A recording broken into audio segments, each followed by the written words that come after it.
নমস্কার বন্ধুরা, দেখুন ছেলের স্কুলে সামনেই সেই পুকুরটা।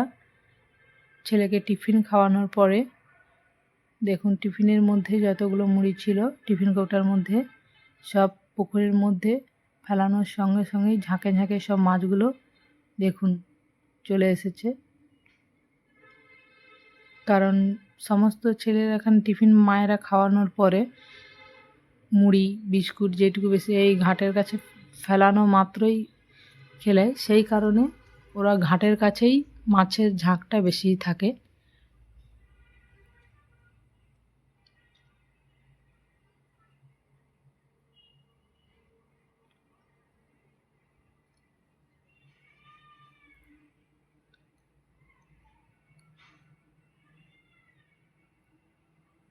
তেলাপিয়া মাছ এইগুলো।